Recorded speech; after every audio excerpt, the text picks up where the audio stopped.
কদিন পরেই ঈদুল আজহা। দেশের বিভিন্ন জেলায় চলছে কোরবানির পশুর প্রস্তুতি। উত্তরাঞ্চলের জেলা নীলফামারীতেও চলছে শেষ মুহূর্তের ব্যস্ততা। খরচ বাড়লেও ভালো বাজারের আশায় আছেন খামারিরা। খামারিদের দাবি, অবৈধ পশু প্রবেশ ঠেকানো ও ন্যায্য মূল্য নিশ্চিত করা। নীলফামারী প্রতিনিধি নূর আলম বাবুর তথ্য ও ভিডিওতে সুমন সিদ্দিকী বাবুর রিপোর্ট। নীলফামারী জেলার ছোট বড় ৩,০০০-এরও বেশি খামারে চলছে গরু মোটা তাজাকরণ, পরিচর্যা ও বাজারজাতের শেষ মুহূর্তের প্রস্তুতি। খামারগুলোতে পশু পরিচর্যায় সকাল থেকে রাত পর্যন্ত কর্মব্যস্ত সময় পার করছেন শ্রমিকরা। এবছর জেলায় প্রায় ৩ লাখ গরু মোটা তাজাকরণ শেষে বাজারে তোলার প্রস্তুতি করা হয়েছে।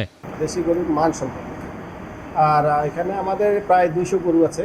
আর আমরা গরুদের ভালো করে লালন পালন করি, সন্তানগুলো লালন পালন করি। দেখি নিম্ন ৮০,০০০ থেকে ৩ লক্ষ টাকা পর্যন্ত গরু আছে। ব্যবসায়ীদের দাবি, ভারতীয় গরু অবৈধভাবে যেন দেশে প্রবেশ করতে না পারে।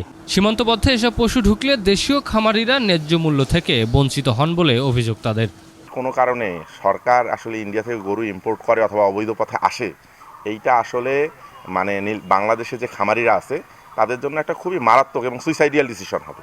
আমরা এবার আশা করব বর্তমান সরকারের কাছ থেকে যাতে ভবিষ্যতে আমাদের ইন্ডিয়া থেকে বা গরুগুলো না আসে, তাতে আমরা খামারিরা অনেক লাভবান হতে পারবো। গতবারের দাম আমরা খুব কম পাইছিলাম, তার জন্য এবারে প্রজেক্ট কম করছি।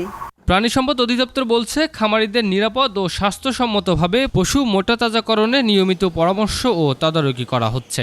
বৈজ্ঞানিক পদ্ধতিতে হৃষ্টপুষ্টকরণ করে খামারিগণ যেন সুস্থ সবল গরু বাজারজাত করতে পারে, সেই বিষয়ে আমাদের কার্যক্রম অব্যাহত আছে। সুমন সিদ্দিকী বাবু, ২১ টেলিভিশন।